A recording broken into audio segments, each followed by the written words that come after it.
What if the reason people don't feel pulled toward you has nothing to do with your looks, your money, or your skills, and everything to do with one invisible thing, the fact that you're divided inside? Because the most dangerously attractive men aren't the loudest or the flashiest. They're the most integrated. They don't leak need. They don't beg for reactions. They don't negotiate their worth in real time. They enter a room and the room feels it, even if they barely speak. And Carl Jung explained why. When a man stops fighting himself, his presence becomes heavier, not aggressive, not forced, heavy, grounded, certain. And certainty is one of the rarest signals in the modern world. If you stay to the end of this video, you're going to understand something most men never get. Attraction isn't created by adding more tricks. It's created by removing inner contradiction. That's why so many men memorize advice, practice lines, change clothes, hit the gym, even act confident, and still feel invisible. Because the problem is not the outer layer. The problem is that their unconscious is screaming through their behavior. Jung's warning was brutally simple. What you don't make conscious will control you. And if you are controlled, you will be reactive. If you are reactive, you will be predictable. And if you are predictable, you are easy to ignore. Dangerously attractive isn't a costume. It's a psychological state. It's the feeling people get when they sense you have a center they can't push around. When they sense you're not performing. When they sense you could walk away without drama. When they sense your attention is not cheap. That's the kind of attraction that feels dangerous, because it's not begging to be chosen. It chooses. Let's start with the first trap Jung would force you to face. The persona. The persona is the mask you learn to wear to be accepted. The nice guy mask. The I'm unbothered mask. The funny, always joking mask. The mysterious mask. The hyper-successful mask. The persona is not evil. It's necessary. You need a social identity to function. The danger is when you confuse the mask with yourself, when your entire confidence depends on maintaining the image. Because then you're not living, you're managing, you're scanning faces for approval. You're adjusting your tone to avoid disapproval. You're trying to win the moment. And the moment you try to win the moment, you lose the deeper game, presence. Presence is what people feel before they think. Presence is the difference between a man who is respected and a man who is merely tolerated. You can have a perfect outfit and still feel weak if your persona is doing all the work, because your body communicates the truth. Your micro-hesitations, your over-explaining, your fast-talking, your constant just-checking, your anxious humor, your apologetic posture. People might not name it, but they feel it as pressure, and pressure kills attraction. So the first rule of becoming dangerously attractive is this: stop trying to be perceived as high value. Start becoming psychologically whole. That takes us to Jung's most famous and most misunderstood concept, the shadow. The shadow is not simply darkness. It's everything you rejected in yourself in order to be loved, safe, and acceptable. Your anger, your competitiveness, your selfish impulses, your sexual energy, your desire to dominate, your desire to be held, your sensitivity, your jealousy, your boldness, your refusal, your hunger, your tenderness. If your environment taught you that certain parts of you were too much or not okay, you pushed them down. And what gets pushed down doesn't disappear. It becomes indirect. It leaks through your behavior in ways you don't control. Here's how the shadow shows up in attraction. You act like you don't care, but you care too much. You pretend you're chill, but you're monitoring. You say no worries, but you're resentful. You act overly agreeable, then suddenly you get cold. You chase validation, then you punish with silence. You overinvest, then you feel humiliated and disappear. That isn't game. That's unconscious compensation. That's a divided psyche trying to stabilize itself by controlling someone else's reaction. Jung would tell you, as long as you are split, you will either over-control or over-submit. The integrated man does neither. He doesn't need to dominate to feel safe, and he doesn't need to surrender to be liked. He can be warm without being needy. He can be firm without being cruel. That balance is what people experience as, he's different, and difference is magnetic. So how do you integrate the shadow without turning into a caricature? You don't unleash your darkness. You bring your disowned power into conscious control. Because real power is not loud. Real power is contained. Containment is one of the most attractive signals a man can carry. The sense that there is intensity inside him, but it's governed. People trust governed intensity. They fear chaotic intensity. And attraction lives in that edge, safety with charge. Here's a practical way to start. For the next 7 days, catch the moments when you are performing for approval. Not the obvious performances, the subtle ones. The extra compliment you didn't mean. The joke you used to soften your truth. The long message you wrote to clarify because you feared being misunderstood. The instant reply because you feared losing attention. The apology that wasn't real. The over-explaining of your boundaries. Each time it happens, don't hate yourself. Just label it. Persona management. That label creates distance, and distance creates choice. Without distance, you're possessed by the pattern. Now I want you to understand one of the most important Jungian mechanics behind attraction: projection. Projection is when you unconsciously place your disowned qualities onto another person and then become fascinated, intimidated, or addicted to them. You don't just want them, you want what they symbolize. Your psyche is trying to retrieve something through them. That's why a man can become obsessed with someone who isn't even consistent. He's not craving the person. He's craving a missing part of himself that he imagines lives inside them. Maybe it's their freedom, their confidence, their playfulness, their emotional warmth, their mystery, their femininity, their status, their intensity. Whatever it is, your unconscious says, if I get them, I get that. That's how men become controlled. That's how they start bargaining with their dignity. That's how they chase. So if you want to become dangerously attractive, you must become a man who is hard to hijack. Because a hijacked man is always slightly desperate, and desperation has a smell. Here's the move that changes everything. When you feel strong pull towards someone, your first action is not to pursue. Your first action is to retrieve the projection. Ask yourself calmly and honestly, what quality am I giving them that I have not claimed in myself? Then you start building that quality internally, not as a motivational fantasy through behavior. If it's freedom, you build freedom through boundaries and independence. If it's confidence, you build it through small promises kept. If it's playfulness, you build it by letting yourself be light without needing approval. When you retrieve projections, you stop worshiping. And when you stop worshiping, your energy becomes clean. Clean energy is attractive because it's not bargaining. Now we go deeper into Jung, because the next thing most men misunderstand is emotion. Jung described the anima as the inner feminine image in a man's psyche. You can think of it as your relationship with feeling, intuition, softness, receptivity, and emotional depth. If you were taught to numb, suppress, or mock your emotions, your anima becomes distorted. And a distorted anima creates two extremes: emotional numbness or emotional flooding. Emotional numbness looks like a man who can't connect, can't be moved, can't be vulnerable, can't express desire with sincerity. He becomes cool, but empty. Emotional flooding looks like a man who gets attached too fast, needs reassurance, spirals, overthinks, and becomes dependent on attention to regulate his mood. Neither is dangerously attractive. Both are unstable, just in different directions. The integrated man can feel deeply without collapsing. He can desire without clinging. He can be open without becoming porous. That is a rare combination. And rarity is the foundation of attraction. So you need nervous system discipline, not just mental tips. Here's a Jung-aligned practice that will sharpen your presence quickly. Pick one emotion you avoid: anger, sadness, fear, embarrassment, longing, and sit with it in your body for 5 minutes without story. No explanations, no blame, no memory loops, just sensation. Tightness, heat, pressure, trembling, heaviness. Breathe and let it exist. This trains containment. It teaches your psyche that intensity can be held without impulsive action. And when you can hold intensity, you stop doing the unattractive things men do under pressure: over-texting, over-talking, over-explaining, over-investing, overreacting. Notice how dangerously attractive starts forming here. Your pauses become natural, your silence becomes comfortable, your eye contact becomes steady, your voice stops chasing. Most men are terrified of silence because silence feels like loss of control. The integrated man uses silence as a tool, not to manipulate, but because he isn't anxious. And when you're not anxious, people lean in. Now let's talk about aggression, because Jung would never tell you to become harmless. Harmlessness is not virtue, it's often repression. A man who has no relationship with his aggression becomes either passive or explosive.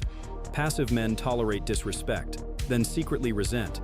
Explosive men overreact because the pressure was never consciously managed. Integrated aggression is attractive because it creates boundaries. Not loud boundaries, clean boundaries. The ability to say no without hatred. The ability to lead without domination. The ability to refuse without guilt. A clean no is one of the strongest signals of self-respect, and self-respect creates value. So here is your daily training. Say one honest no per day. Not dramatic, not rude, clean. That doesn't work for me. I'm not available. I won't do that. I'm leaving. The point is not conflict. The point is inner alignment. Each no tells your unconscious, I protect myself. And when you protect yourself, you stop begging others to protect you with their approval. Now be careful. The ego loves turning this into a persona too. I'm the guy who says no. That becomes another mask. Jung would smile at that, because he'd recognize the trick. Real integration is flexible. It's not a fixed role. It's a center that chooses. This is where we need to talk about complexes. Jung described complexes as emotionally charged clusters in the psyche, patterns formed by old experiences that get triggered and hijack behavior. You'll know a complex is active when your reaction is bigger than the situation. A delayed reply triggers panic. A small criticism triggers rage. A little distance triggers obsession. A compliment triggers arrogance. A complex makes you act like you're not in control of yourself. And again, lack of self-control is not masculine power. It's unconscious possession. So here's a weapon you can use immediately. When you feel triggered, don't act. Name it. A complex is active. Then ask, what is the story my mind is trying to sell me right now? Usually it's something like, I'm not enough. I'm losing. I must fix this now. I must prove myself. I'm being disrespected. I'm being abandoned. Once you see the story, you stop being it. You create a gap.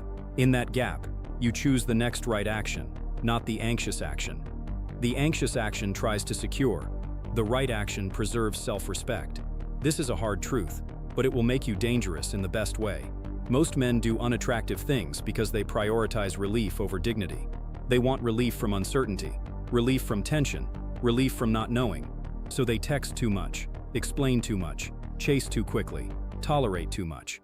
All of that is a purchase. You are buying relief with your self-respect.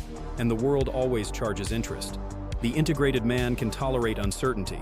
He doesn't rush to relief. He lets time reveal reality. That patience reads as power because it signals you have options internally, not necessarily other people. Options in yourself. You can redirect your energy. You can return to your mission. You can regulate your emotions. You can keep your standards. People sense that and respond differently. Now let's bring this into the mechanics of conversation and attraction. Most men try to create attraction by adding content. More jokes, more stories, more compliments, more cleverness. Jung would point you to something deeper. Symbolism. People respond to the symbol you embody. Your tone, pace, and restraint are symbols. Your calm is a symbol. Your standards are a symbol. Your ability to hold eye contact without needing to dominate is a symbol. So what symbol are you broadcasting right now? Are you broadcasting please like me? Or I like myself? Are you broadcasting choose me? Or I choose carefully? Are you broadcasting I need certainty? Or I can handle reality? Here's a simple behavioral upgrade that changes your symbol instantly. Speak slightly slower, not robotic, slightly. Let sentences end cleanly. Remove unnecessary qualifiers like maybe, I guess, sort of, when you're actually certain. Don't try to be perfect, try to be grounded. And when you ask a question, ask it with presence, then be quiet. Most men ask questions and then rush to fill the silence, because they fear the answer. The integrated man can wait. Waiting communicates confidence, because it communicates you're not afraid of what will be revealed. Now another principle that makes you dangerously attractive: selective self-revelation. This is not being mysterious, it's being psychologically paced. Jung understood the psyche unfolds in layers. Connection unfolds in layers too. If you dump everything quickly, you're not being open, you're being anxious. If you reveal nothing, you're not being strong, you're being defended. The integrated man reveals one layer, then allows space. He doesn't use vulnerability as a performance to earn closeness. He uses it as truth, offered with timing. So practice this. When you share something personal, share one honest sentence, then stop. Let it land. Don't explain it. Don't justify it. Don't turn it into a speech. The need to turn it into a speech is your persona trying to control the outcome. Stop doing that, and you will be shocked how much more people lean in. Now we need to address the deepest engine behind dangerously attractive: individuation. Individuation is Jung's process of becoming who you actually are, integrating opposites, retrieving projections, owning the shadow, developing a stable center. And the key thing about individuated men is this: they are moving toward their own life, not toward approval, not toward validation. Their mission is not to be chosen. Their mission is to live in alignment. That alignment creates a kind of aura. It's not mystical, it's practical. When you have a life you are building, your attention becomes valuable because it's not available to everything. When you have standards, you stop over-investing. When you have direction, you stop orbiting others. And orbiting is one of the most unattractive behaviors a man can do, because it places someone else at the center of your universe. People don't want to be your universe. They want to be invited into a universe that already exists. So I'm going to ask you a question you may not want to answer. Do you have a life that would still feel meaningful if nobody texted you back today? If the answer is no, then you're using attention as medicine, and medicine-seeking energy is felt. It creates pressure. Build a life that regulates you from within. Not perfectly, not overnight, but deliberately. Sleep discipline, training, skill development, work ethic, clean environment, kept promises. These are not self-help cliches. These are signals to your unconscious that you are a man who can be trusted. And when you trust yourself, you stop trying to extract trust from others. Now pay attention, because this is the part that flips how you handle rejection and makes you instantly more attractive. Rejection is not a verdict, it's information. Jung would say your reaction to rejection reveals the complex. A man with a fragile center interprets rejection as humiliation, then tries to fix it, chase it, explain it, win it back.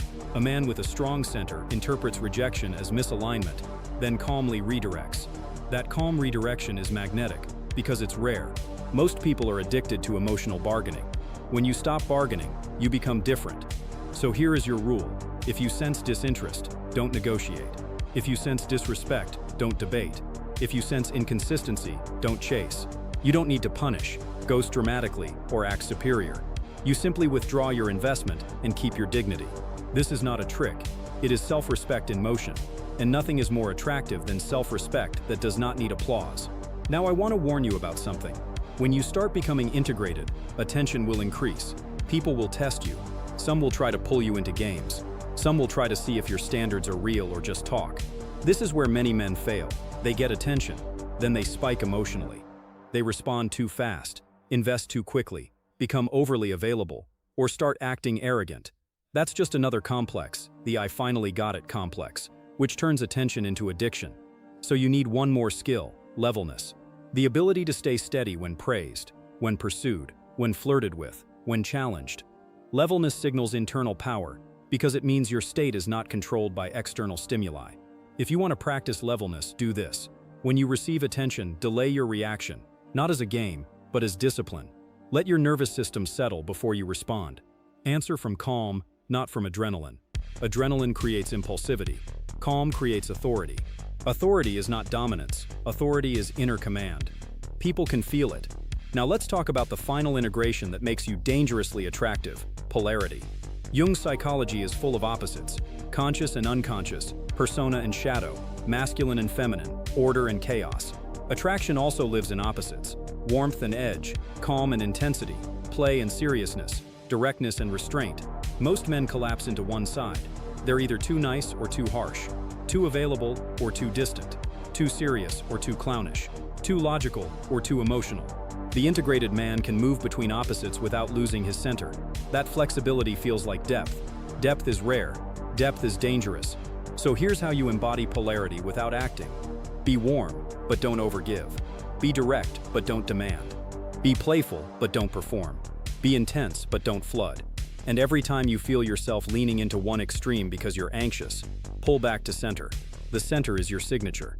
Now I want you to do something right now, mentally, because this will reprogram your behavior faster than any advice.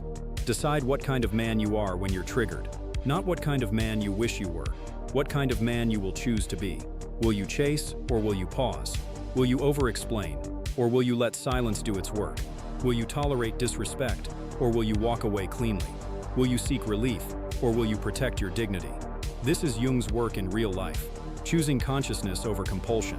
And here's the simplest weekly structure to build dangerous attraction as a byproduct of becoming whole. First, one daily no to strengthen boundaries. Second, one daily moment of silence where you resist the urge to fill space. Third, one daily observation of persona management without shame. Fourth, one retrieval of projection when you feel obsession. Identify the quality, build it in yourself. Fifth, one act of discipline that nobody sees, because the psyche is listening, and private self-respect becomes public calm. If you do these things, you won't just get better at attraction. You'll become a man who doesn't need to chase it. Your body language will shift without forcing. Your voice will deepen without pretending. Your eyes will steady without trying. Your energy will stop apologizing, and people will feel it before you say a word. Now, I'm going to leave you with a final pressure point, because if you get this, you won't go back. The most attractive thing you can do is stop abandoning yourself. Every time you betray your standards for attention, you teach your unconscious that you are not worth protecting. Then you become dependent on others to prove your worth. But every time you protect your standards, even when it costs you something in the short term, you build an identity that cannot be shaken. I belong to myself. And the man who belongs to himself becomes dangerously attractive, not because he's trying to be desired, but because he radiates the one thing everyone is starving for: inner freedom. So the next time you feel the urge to chase, to prove, to overinvest, to over-explain, to beg the moment to go your way, pause. Notice the mask, notice the complex, notice the hunger. Then choose the action that preserves your self-respect. Do it once, and you'll feel the shift. Do it repeatedly, and people around you will feel it too, without you ever needing to announce it.